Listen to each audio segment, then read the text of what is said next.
Good afternoon, everybody. I'm Clifford Shannon, and on behalf of the 9/11 Memorial Museum, I'd like to welcome you on what is a wintry day here in New York, at least. But we find at least a single virtue of our virtual programming, which is that it is generally speaking unaffected by the weather. And so we are able to come to you today in spite of conditions outside. And I'm glad we can because an important subject for all of us with two people who are very, very well versed in the matter. Let me introduce, as we begin a conversation about the threat of domestic terrorism in the United States, Asha Rangappa, who is a senior lecturer at Yale University's Jackson Institute for Global Affairs. She's also a former associate dean at Yale Law School, from which she got a law degree. And before serving at Yale, she was a special agent in the New York division of the FBI, specializing in counterintelligence investigations. Her work involved assessing threats to national security, conducting classified investigations on suspected foreign agents, and performing undercover work. She's also now an editor for Just Security, and many of us have seen her as a legal and national security analyst for CNN. Also joining us, Greg Ehrie, who has worked with us in his previous life at the FBI on our museum programs. But Greg left the Bureau and joined the Anti-Defamation League, ADL, in May 2020 as Vice President for Law Enforcement and Analysis. In this role, he leads enhanced efforts to further partnerships and engagement with federal, state, and local law enforcement across the country. He is a 29-year veteran of government service. Greg spent 22 years with the FBI, most recently as special agent in charge of the Newark field office, where he managed all FBI investigations in the state of New Jersey. Must have kept you busy. And he served in a variety of roles, including as the supervisor of the New York office's domestic terrorism squad, later as the section chief of the FBI's domestic terrorism operations section, where he was responsible for all domestic terrorism investigations throughout the US and oversaw the operations of the National Joint Terrorism Task Force. So extremely well credentialed for both of you, and I'm very grateful for you both taking the time. We will dig deeper into the backstory of January 6th, but let us go to January 6th because this is when the issue burst onto the front pages of the newspapers or at the top of all news reporting. And I guess the question for each of you is twofold. What did you think as you were seeing this? And since both of you understood the nature of this problem, of this threat before January 6th, I wonder if your thoughts were whether this was a peak moment for these movements, whether they had peaked too soon somehow and come out from underground in a time before they were ready to do so, or this was something that had been percolating and was inevitable. Let me start by asking Asha to respond on those questions. Oh, wow. So you asked a lot of big questions there. I think like most people, I was completely flabbergasted to see what happened on January 6th. Mainly from, I think, a security standpoint, that knowing how much, I think you anticipate that knowing that there's this large crowd coming, it's Washington, D.C., there's a major government process in place. Just even as a just normal event, I would think that there would have been greater security precautions taken. So, I think my mind immediately went to, where was the intelligence failure here? Or where did the breakdown occur in terms, if there was intelligence, like why was this not secured? But as far as the groups coming there, as just an observer watching, I think that we have seen this beginning to reach a crescendo over the last 4 years. I think Greg will have more of the granular data, but we've seen an increase in hate crimes. We've seen groups that are, things like QAnon that's been building and gone from something that's in the fringe to something that's mainstream. There's been organizing activity quite openly online. So, the fact that it spilled over into violence was not necessarily surprising, I guess. Though, again, I think the question was, then why wasn't this prepared for? I forgot what other question that you asked. Yeah, just was it something you thought is now expressing itself at a peak of the movement? Is it exposing itself too early in its development, or is this, something that is really going to continue to grow?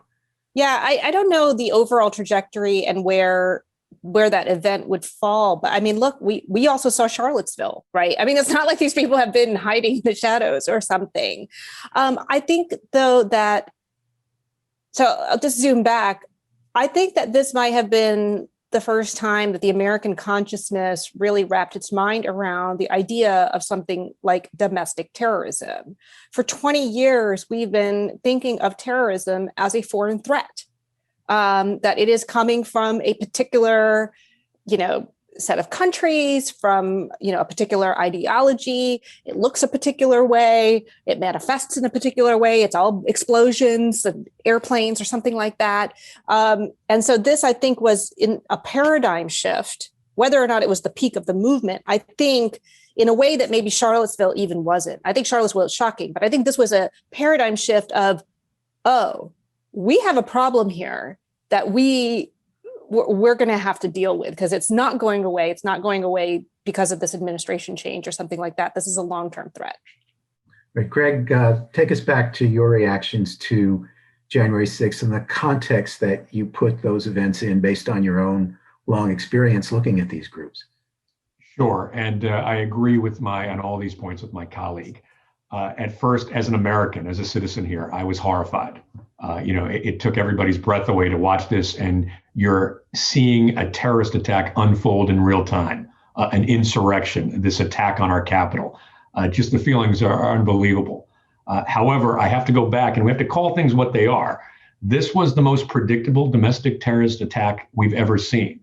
As former investigators, we look for three things usually: the intent, the capability, and the opportunity. I attended intelligence briefings prior to this, and as Asha said, this was a group of people, some who were extremists, some who were just there to engage in their First Amendment rights, but an angry mob gathered at our nation's capital out front. There are security precautions that should always take place, and the intelligence was there. It was, where's the reaction? You've got that angry mob. We've seen, this was not an unusual event for DC, as we said, a large gathering of people who are emotional or excited or angry, whatever the event may be.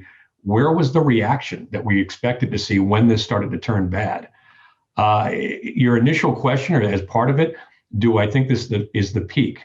First, I wish it was, because by that's definition, we hit the high point and then it will come down. I don't think we're at the peak yet. I think we're seeing this. I think this was the coalescence of this coming together. We've seen over the last 4 years, and I'm sure I'll stay out of the politics of it, that these groups who we have known about for years, the domestic terrorism problem, in some ways, the FBI was founded on the anarchist movement, where we, were made to address that in our early days. So domestic terrorism is not new, but as, again, my colleague said, we're so used to seeing this on foreign soil or a foreign attack on us.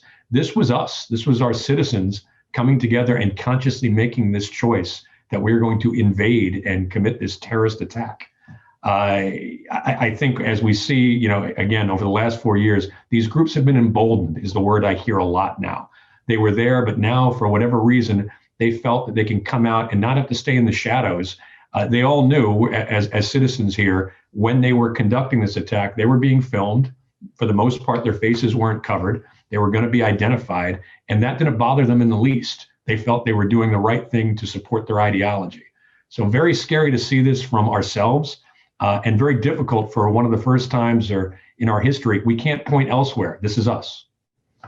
Let's take a look at the impact of the last 4 years on those groups, because Asha mentioned Charlottesville and the president's equivocal commentary, balancing the two sides, if you will.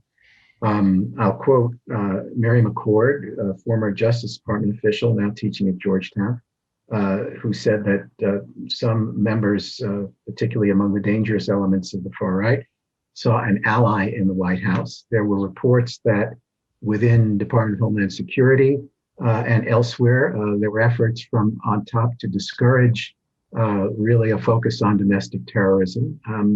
So was this something that added fuel to the fire as part of sort of a broader strategy of attacking institutions and sort of bringing these kinds of voices into the political mix? Greg, you want to start with that? Sure. And again, I try to, from both my former and current background, stay out of the political depths of this. But there's no doubt that this inflamed. There is no doubt that the rhetoric coming out of our highest office, at least was perceived by groups and usually extremists, but by many Americans as a clarion call. I'm supposed to do this. At its very base level, we had a large, angry, emotional crowd gather, and a man stood in front of them on a stage and made a suggestion to go do something, and they did. And then that same person said, "Now stop," and they did, and left. That's indisputable. When you dig into the legalities of it, I'll leave that to others, but that's what we saw. And when we see that the presidential office and an administration at least appears, the perception to not be against these kind of ideas and this extremism, of course it emboldens. Again, I'll use the word "these people," and they feel like I can do this and I'm free to express these ideas, which in past administrations in our society has always been just not accepted. No, that is not an acceptable way to look at an ideology or to act out. This for the last 4 years has been, and I think Asha said it, a wake-up call for Americans in a very real way. Asha, your thoughts about the impact of the last 4 years on the emergence and growth of these groups? You're muted. I would agree with Greg on this, and also add that there's, kind of this other layer going on.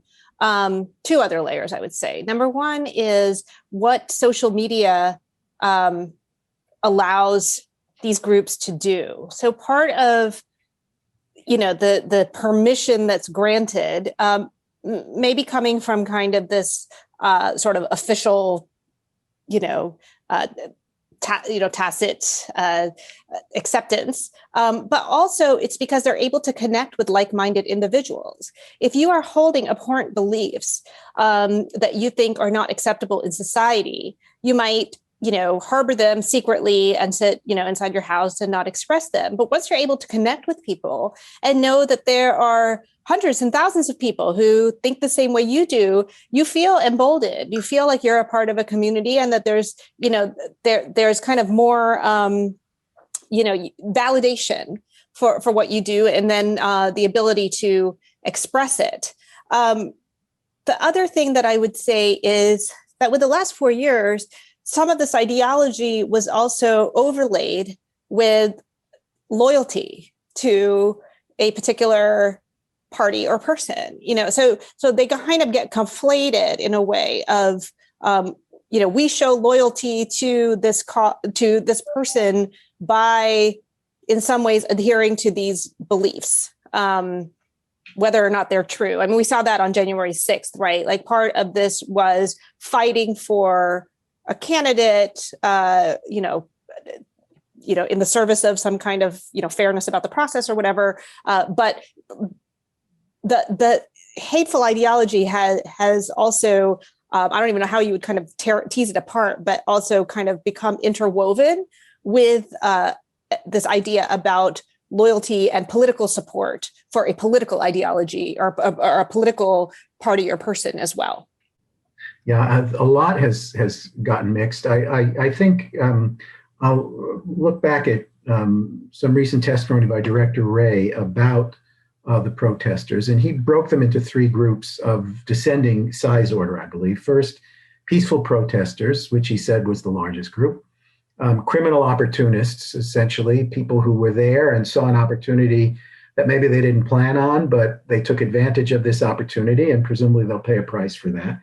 And then the smallest, but perhaps certainly the most dangerous group, maybe people who went there with an agenda, who have violence on that agenda, and really saw an opportunity to take it all that much further. I guess the question is, if you accept roughly the proportions from largest to smallest, and you accept that these are the kinds of people and their different motivations that brought them on January 6th. What is the nature of the connections between those groups? How do you move from one to the other to the other? Is such a movement accelerated by an event like January 6th? Is it reduced in threat because of the law enforcement response? What's the dynamic within the group of people who are, let's say, sympathetic to that cause, but are not necessarily intending to do violence in pursuit of their cause? Greg, you want to start that one too? Sure. I apologize.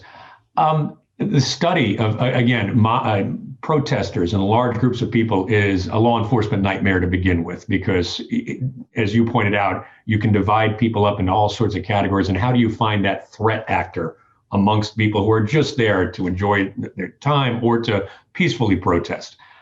But that's the science of studying mob rules. I agree with you, and I agree with Director Wray. I think the vast majority of these people came here to support a candidate or support what ideas, and had no intentions of engaging in any kind of violent act. But they got swept up by that group of extremist or violence-prone people who consciously took advantage of that. That's why they were there, to push the mob, to incite them, to hide amongst them, the anonymity that would provide them, to go conduct something and to forward their ideology. That's the danger of what they're using. I think if you study, as a lot of us have, the tapes and the video of folks who were actually inside the Capitol as it first started, and it could have been so much worse, when you think about it. But as it first started, it struck me as in the live time, when they're in the Hall of Statues, and the entire crowd is staying between the ropes and walking through almost like a tour group. And you can see that they're stunned. Here I am, and they're still respecting, as a American citizen, hey, this is what I'm supposed to do. And then it started to spin out of control because a small group of individuals then tried to break windows, then tried to break doors. And again, the people are swept along with it. It's a scary proposition. What I worry about now, and Asha said the same thing about the social media exponentially expanding this, we have shown these groups, whether it's a right side or left side, these small group of violent-prone extremists, the power they have in a crowd, of what they can do without fancy weapons, without just the crowd of what they can accomplish, and to bend people to their ideology. This is not the last we've seen of this.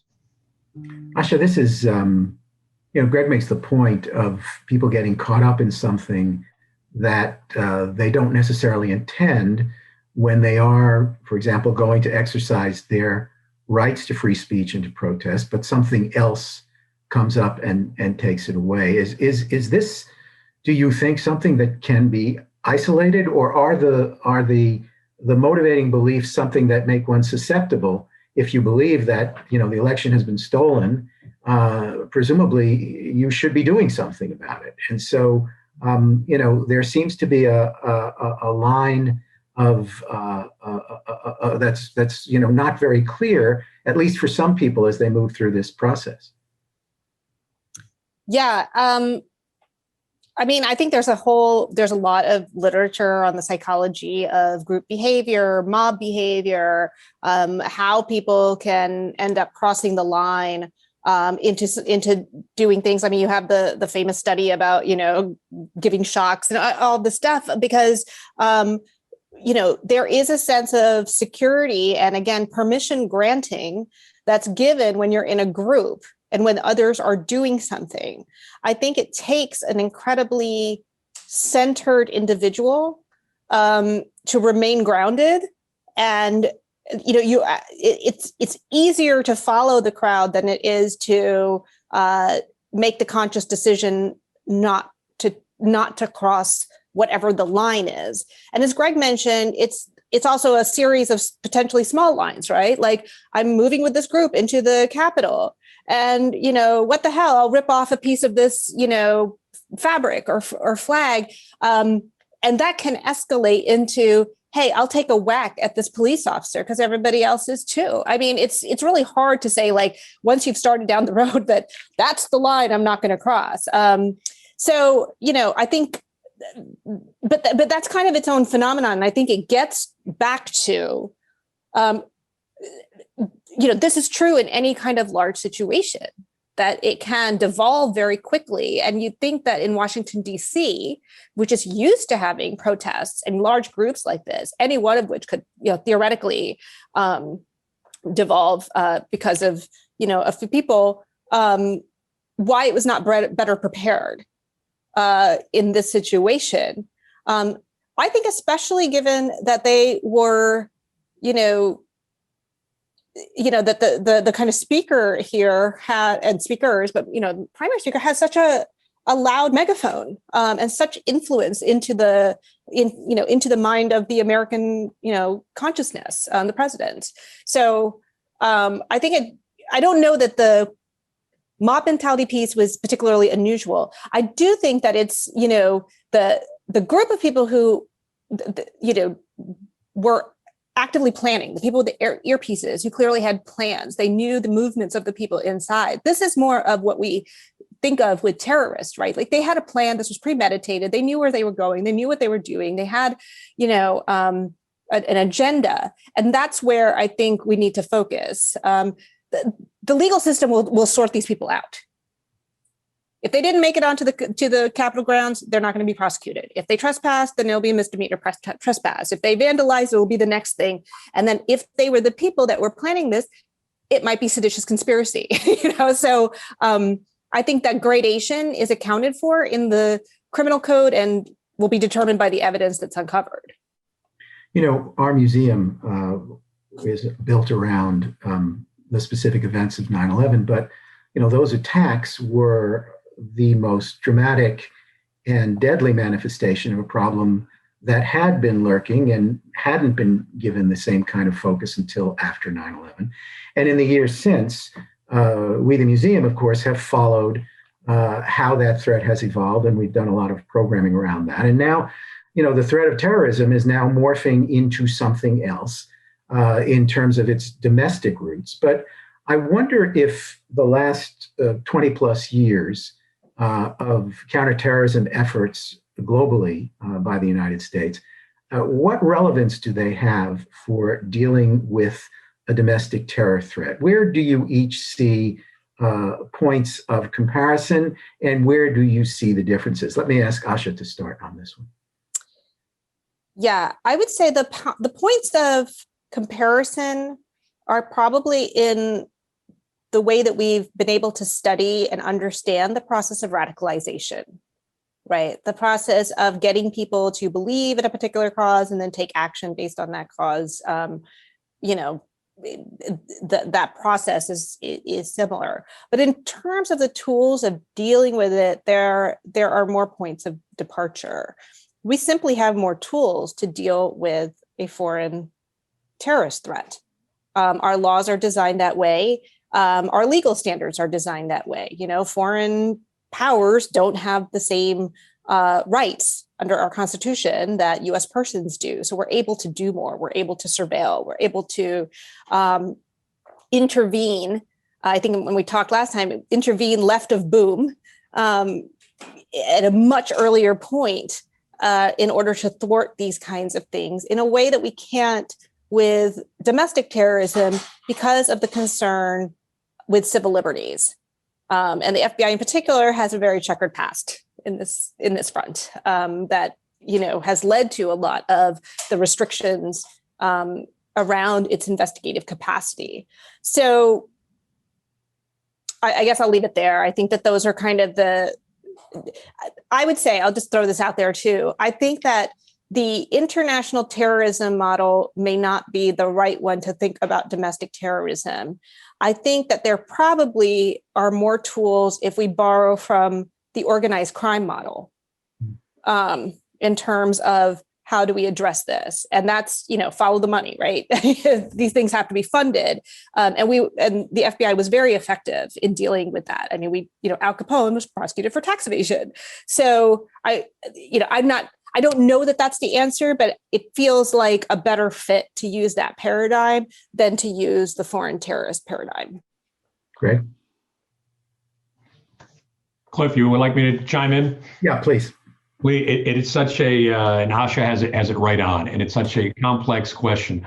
Again, the Bureau, which is primarily responsible for terrorism, be it domestic or foreign terrorism, the lessons we've learned. When I ran the domestic terrorism section at headquarters, it was usually an oversight that the number of domestic terrorism investigations and disruptions, what we would call mitigating the threat or arresting somebody, always equaled or surpassed, even after 9/11, the years after that, what we've done on the foreign side. So it's been something that we've worked for years and done very successfully. Those tools, and again, Asha, you're spot on. Those are always criminal tools that we use. They're not anything influenced by the Patriot Act or the things we enforced necessarily after 9/11, because we needed some additional powers to address people who were not our citizens, who were overseas, how we can examine and intervene in those threats. The difference that we're feeling right now that we've seen over the last 4 years is domestic terrorism has always been loosely affiliated. There's been no structure or leadership models, even amongst themselves, the white supremacy groups or the left-wing groups. It's very amorphous. It's not that organized crime model, which was a weakness of theirs because there wasn't anything that they could do. We are now seeing, think about what we saw and even now investigating from January 6th. The leaders have come forth. The organizations are being put into place. That's a scary thought. And these are not petty criminals who are looking to, influence or make money. In some cases, these are former military officers who believe in an ideology. These are people with intimate knowledge of government laws, with backgrounds in America. This is, is a very frightening prospect, but it needs to be looked at to combat it from that organizational standpoint now. Who's the leader? What do we know about the leader? Who are the associates? Follow the money. How is their funding happening? What are their plans? And the Bureau they're experts at this. This is what they're designed to do. So I don't think it's a challenge. And I would put it, when we speak with our former FBI colleagues, they're not asking for additional laws. They're not asking for legislation.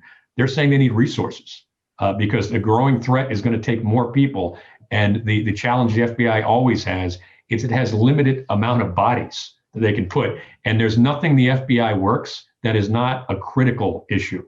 So in order to shift people and resources over to domestic terrorism, you need to remove them from a threat they're working that hasn't gone away. That is just, you're going to have to mitigate that threat to the best of your ability while you focus on a priority. Resources is what's needed here. So let me ask, and we're getting a lot of questions, as you might imagine. One question which you've each touched on, but maybe you have more specific sense of it, is where does the money come from for these groups? And let me add to that the question, and Asha, you've written about this, the possibility of overseas, in particular Russian influence. The Russians have been involved in right-wing political movements or even terrorist movements in Europe. I mean, those are tighter connections. But so let me ask about the funding for this, and then of course whether some of that funding or just influence or support of another kind is coming from overseas. Asha. Yeah, I'll defer the funding question to Greg, and I'm not, because I don't know exactly how these groups are set up organizationally. But I think I did want to. I'm glad you brought that up. The domestic and international dichotomy is not quite as stark as, it's not a bright line. There are definitely right-wing groups that have transnational components. So there's a white supremacist group called Atomwaffen that has, international links and chapters or something. There's the Russian Imperial Movement, which is also a white nationalist organization. There's another group called the Base, ironically enough, because Al Qaeda also means the base, that also has transnational components. When an organization is international in scope, one option for the government is to declare that group as a foreign terrorist organization. If it meets certain criteria and what's happening here is coordinated with entities abroad, it can be a foreign terrorist organization that then triggers a number of legal tools and statutes which can be used. So for example, you can cut off funding to those groups. That would be material support for terrorism. You can, the group would then be considered a foreign power. And if you are, engaging in activity on behalf of that, then you might be surveilled. There are other terrorist tools. I think that's a high bar. You want that international connection to be very clear, because precisely because you're basically then cutting off the First Amendment latitude for that group, and you don't want that to be a tool that the government can willy-nilly just slap on any group. But and yes, and all of I definitely. Obviously, the Russian imperial movement, but I think also Adam Waffen and the others have links. I am familiar with the ones to Russia, with Russian links, but I'm sure there are also other countries that may be influencing them as well. Greg, as you think about Asha's response, let me just add, I mean, does a link, or if a link is established with a foreign source, whether it's of support or money, presumably that would then make the domestic group vulnerable to charges of support of international terrorism in some way, or am I sort of missing? Asha's shaking your head, so I'm missing the point. But let me find out your view of what it is to have these links with overseas actors involved in this, and also the money question. Sure, and I will always leave to my legal degree colleague to dig down deeper into this. But providing material support to a terrorist organization, or 18 U.S. Code 2339, is where somebody, one of our citizens, is supplying money or support to a foreign designated terrorist organization.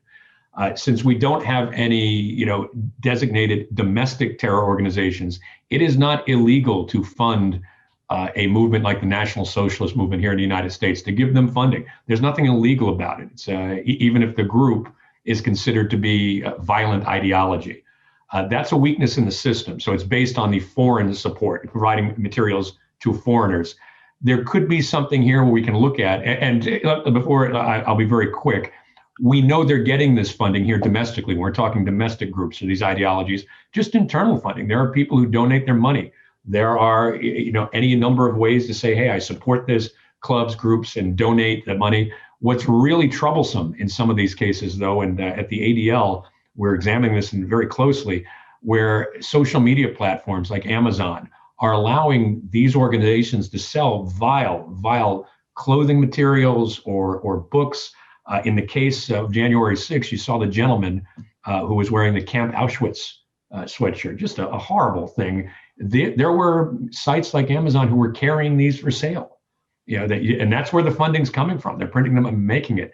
None of this is illegal. And this is the tricky part, as Asha is saying, is the civil liberties side. We want to be very careful here. You're allowed in America to have your ideologies. You're allowed in some ways to hate, and that's the strength of our country. But you can't put that into a violent act or intimidate or coerce people. That is against our law. But we want to be very careful about the infringing on these First Amendment, these free speech rights. But there's a limit, and no social media platform has an obligation to provide somebody a platform to incite violence. That's kind of a misunderstanding. You can certainly express your ideas, but when you are responsible as a platform for allowing them to propagate their hate and other people get hurt, there should be a legal ramification there. So it's not as simple as saying, hey, where's the money coming from? The money's coming from other citizens and coming from sales. How do we cut that off? On one hand, as again, we've said before, following the money to see who is a member of that group, who is providing that funding. That's there, and we're able to do that. But to prevent them from doing that's a lot more complex. I'll just jump in one more thing. There's another tool, for the funding piece, is if an organization is being run as a criminal enterprise. In other words, if the money is there in order to allow the organization to continue a pattern of criminal behavior, there's something called RICO. Now, I'm not a RICO expert. It's a very complex statute, but I know that the FBI is looking into using RICO as a framework for approaching some of these groups. So it's not that you're criminalizing the funding itself, but you're using the funding to kind of establish the organizational purpose and structure, and whether the group is being used as a vehicle for criminal activity, and then you can potentially prosecute based on that. Again, that's the organized crime model. That's how we have gone after the top people in the mafia, for example. And Cliff, we keep it right. I just want to tag team with my colleague. You're absolutely correct.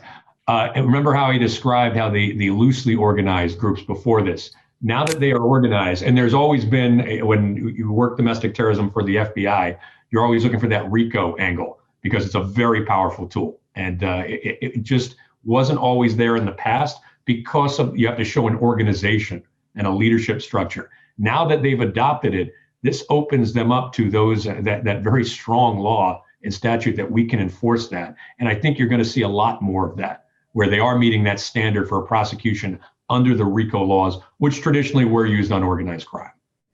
One of the interesting things about this, and you both alluded to the role of social media in recruitment and conversion, let's say, to some of these causes, and that certainly mirrors what happened in 9/11 related terrorism.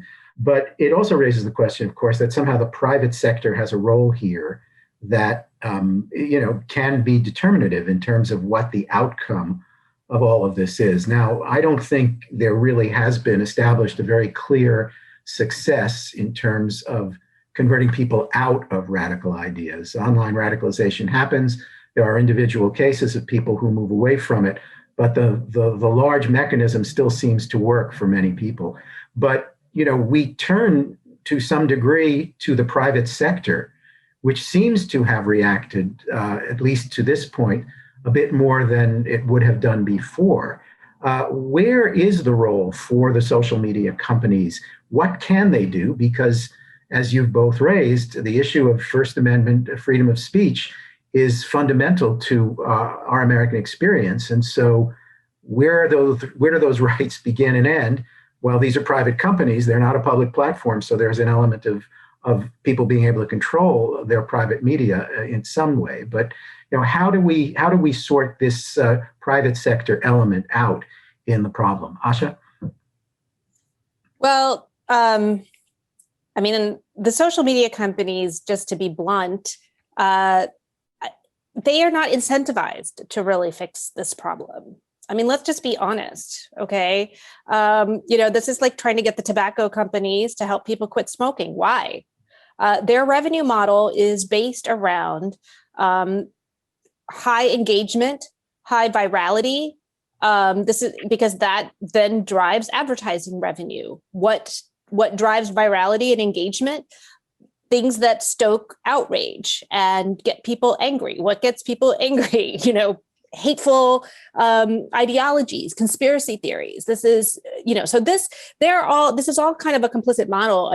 I teach about disinformation and social media, and there's always a point in the semester where my students get to the point where they say, we just need to burn everything down and build it back up. And it's kind of like that. The model is built so that it's very hard to rely on the goodwill of the social media companies. And then, as you mentioned, do we really want them to become the arbiters of what is acceptable? I think the key here is potentially to introduce features rather than looking at content. So, for example, we know that one of the drivers of phenomenon like QAnon is the groups feature of Facebook, which essentially based on your behavior, would direct people into groups where then they were introduced to QAnon and then got sucked into it. Taking that away, introducing more friction into social media that allows it to not travel as quickly or as far. I don't have all the answers. It's a tough issue because, number one, our legislators don't know what they're doing. They're still calling it the Facebook. Okay, so they don't understand how it works. And so legislation is never going to be able to keep up with technology anyway. And so I don't know, it's kind of a non-answer. I don't know that I'm offering anything helpful, but I think you've isolated that it is a central player that we need to address in this problem. Great.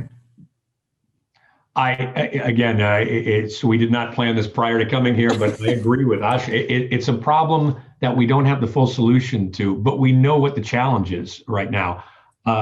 Years ago, when both of us were trained in Quantico to become FBI agents, this is not a new phenomenon, but the social media piece of it is, we were always given the problem: if people are conspiring to commit a crime in a bar, is the bar owner complicit?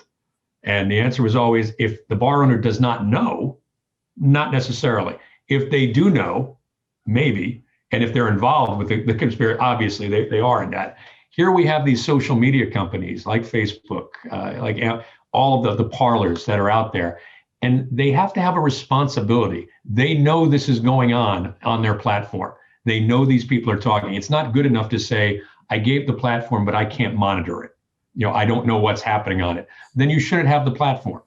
Because when you think about, we're talking domestic terrorism, but if you're providing this platform that criminality and horrendous acts are happening on, should you have that responsibility to shut that platform down? Again, they're not incentivized to. The real answer is, when you see the owners of these companies come before Congress, and I agree the legislators don't understand it, the answer is, hey, I can't do anything about it, or fine me. Go ahead. People are still on it. It's when they get shut down, as you saw, Parler got shut down. And that hurt, and people took notice, and the other media companies took a lot of notice, said that could be us, and they are now attempting at least to address these problems. But it's something we have to look at. On the other hand, and again, I always harken on this or harp on it, the civil liberties piece. It has recently come out. We're talking social media, but if you take it, and it's not a far stretch to a phone company, a cell phone company, if people are using and talking to each other about committing a violent act, is that company now complicit? So we need to be careful not to go down a rabbit hole where we become a litigious society where we freeze ourselves. We want the free speech, we want our civil liberties, but there is an underlying responsibility that comes with having that. And we need to get some really smart legislators in there who understand what the issues are. They can work this, and we can come up with a better solution.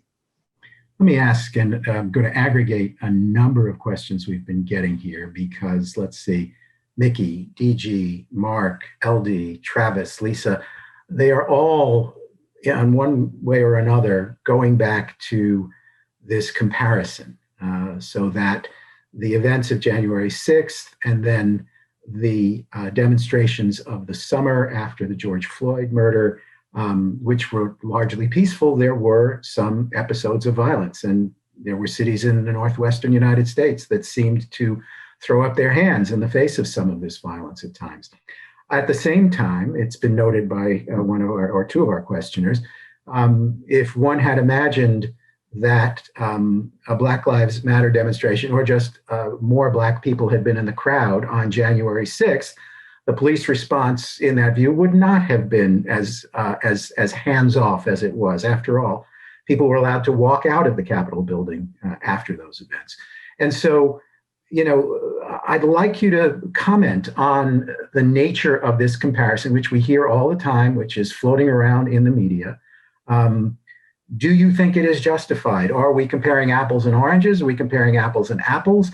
Is there, and we'll get to the question of Antifa and what's going on the left, but are there comparisons to be made here, or is this really a very, very different degree of threat when you disaggregate the two sides? Let me start with Greg on this.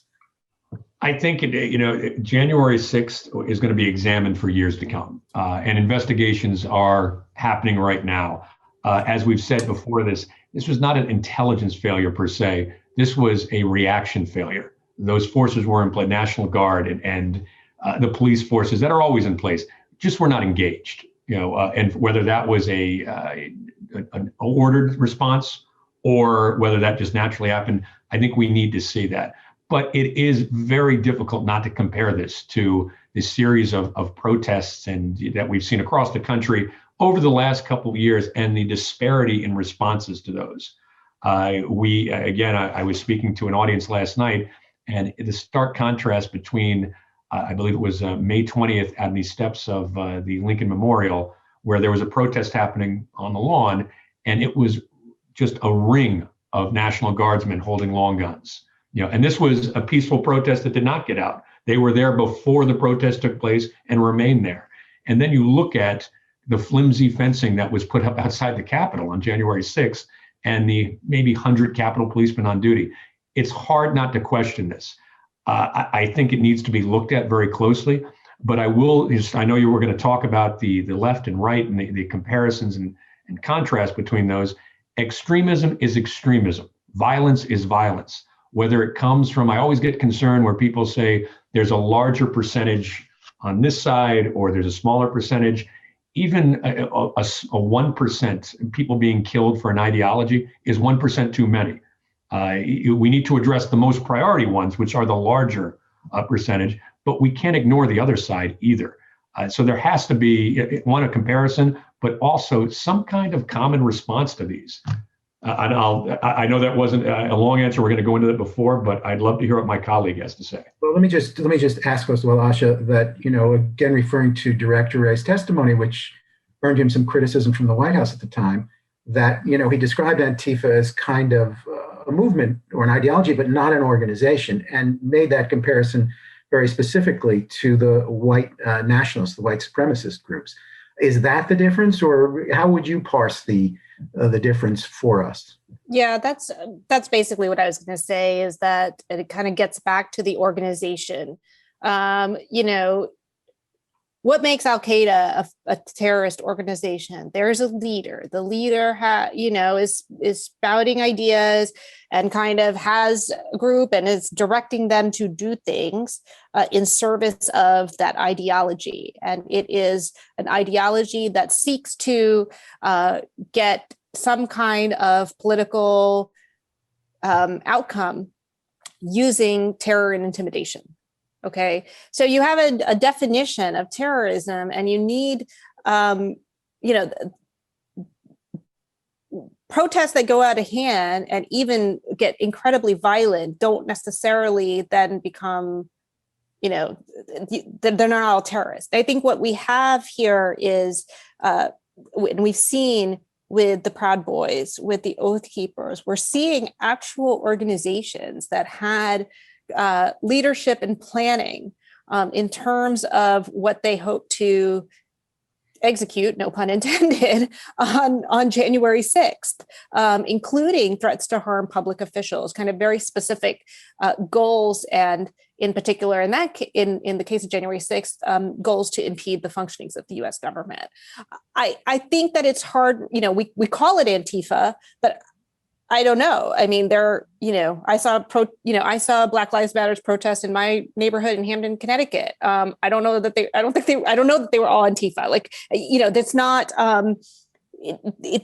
the idea of Antifa is more amorphous, that makes it harder to cabin into, to identify who is a part of it in the way that you can with some of the people that were at the January 6th. And I think that's the line that separates them, even if the specific criminal actions that they engaged in could be compared. Legally, there's kind of a different status once you are using a leadership organizational structure to promote a particular brand of violence in service of an end goal. Let me add to this, because I think you both made the point that one of the distinctions here is an organization that has a structure and works in that context, as opposed to people who may show up and do something that is disorganized, although they share a common purpose at a given moment. But I wonder if there are so many of these moments where people are gathering, and the vulnerability of any crowd, which manipulated a certain way or given an opportunity, or faced with a police response that is disproportionate to what's going on in front of them, can create conditions that change things in the moment very, very dramatically. Where are the law enforcement pieces of dealing with this? I mean, we saw one extreme in terms of some of the demonstrations, we saw the other extreme in terms of January 6th, where the cops on the front line on that day were essentially abandoned by their command. They just did not have the support that they needed. So what does law enforcement need to do in terms of managing these moments of greatest friction and danger? Greg? It's some of the most difficult, challenging times to be a law enforcement officer, a peace officer now, because even the example you gave at the Capitol, remember, these were a small group of law enforcement officers charged with protecting this building, being charged by thousands of angry people, a mob, and employed very little violence in return. Which is restraint that not only to admire, but that's the best of their profession. Trying to say no, I'm not going to commit more violence or escalate the situation. I think the answer here is training, and it's very difficult to train for these things. And it's a two-part piece. Not only the training, but also we need to be very careful in our selection of who's going to be a peace officer, who's in law enforcement. We look at some of the examples of the chiefs who are running, like Danielle Outlaw in Philadelphia and Chief Acevedo down in Houston, who are models, of how we should be reforming policing. And one of the things they're all saying is we need to take a look internally at our departments and make sure that we're not bringing on people who don't have the right psychological makeup or the right, support for right ideologies. And we also need to look internally because, and I'm sure Asha will agree with me, a problem, and we've noticed this in the ADL, when you join a police organization, which is a really noble profession, you change over the years. You've seen things, you've done things, you experience, you develop biases and different thoughts. And we need to provide them those support for that, because you may come into the organization as one person. There has to be that continual health and mental checkup to make sure you're still should be here and that you're capable of doing it. That's where the training comes in, and recognize that amongst the police officers. But it's a difficult question. I think we've really opened up, especially over the last 4 years, but predominantly after January 6th, we need a re-examination of law enforcement. And how do we take the best practices and make sure they're being enforced, not the worst practices? Asha? I don't have much to add to what Greg said, except that also we need to understand that different types of law enforcement are designed for different things. When you're looking at these kinds of protests, you need law enforcement that is experienced with crowd control, peaceful crowd control. So, for example, bringing in officers from the Bureau of Prisons is probably not, they are not the people to deal with peaceful protesters, because the population of people that they are dealing with is not the same. And so, we have this idea that everybody's interchangeable. I would not presume, even when I was in the FBI, that I knew anything about crowd control. I mean, that's not how you're trained. That's not, you're trained to do interrogations and interviews. And understanding the role that these people are playing. And I think that this is what happened on January 6th. These are Capitol Police. I mean, they were not prepared. They're not trained. And also they were completely overwhelmed. I mean, there's very little they could do realistically faced with the, even if they did use force, that would not have ended well for anyone. I think, you were asking specifically about kind of preventing crowds from devolving into mob behavior, but actually that happens all the time. I mean, I think, we had a very unusual situation over the summer, but I mean, think back to the Women's March in 2017. I mean, that was huge and, completely handled by, and maybe it was because it was all women, I don't know, but, completely incident free. And so I think, I don't know. I don't know that we can extrapolate too much from, I think, what was a very unusual year and a very unusual incident on January 6th. Let me ask, Dina has a question, and it's interesting. We have the likelihood of a commission that will be set up to look at January 6th. She asked, what advice would you give that commission? What should they be looking at? What answers would you like them to get at? Asha, do you want to start? Yes. I have seen the January 6th commission compared to the 9/11 commission, or the, in terms of purpose. And I think that there are similarities, but I would also say that the other example that they should be looking to historically is the Tower Commission, which was after Iran-Contra, because I think that there could be criminal liability depending on what's uncovered. So on the one hand, I think it's the deconstruction of what happened. What kind of communication flows were impeded or weren't adequately heeded. And that's what the 9/11 Commission did. And they broke it down. They told the story about, who did what. But I guess my other thing is, in the Tower Commission, there was immunity given for people to testify that then prevented federal prosecutors from being able to prosecute them afterwards. And I think that there could be potential criminal liability here, depending, on the angle. So I would just say keep that in mind. Keep the Tower Commission in mind would be my advice. Greg, your thoughts about what that January 6th commission might do? I agree, and I had not thought of the Tower Commission, but Asha's 100% right. The two things we need to see come from this are, one, what happened? How did it happen? And we need to put in safeguards to make sure that this was a unique situation, that it can never happen again. But also we need to understand, is there some complicity? Is there a criminal actor? Are there people still in power or who used to be who caused this to happen and have some culpability here? We tend to forget, even though it was only last month, 5 people died, including police officers, citizens. This was a tragedy of epic proportions, and we need to really dig. It's not enough to say it happened and move on. We need to prevent it, and we need to understand it. And if people were responsible, they need to be held to account. Let me ask, we're rounding out our time here, but the question that comes to mind as each of you say this is, do you have a feeling, and we don't have proof of any of this yet, but is this simply a matter of incompetence or the chain of command breaking down? Or do you have concerns that there was some sort of malfeasance or even complicity somewhere in terms of the breakdown in what happened on January 6th? Greg? Listen, I am as a former FBI agent, I don't believe in coincidences and things. If it walks like a duck and it talks like a duck, usually is a duck. In this case, it seems that there's a lot of people hoping our best scenario is that this was extraordinary incompetence.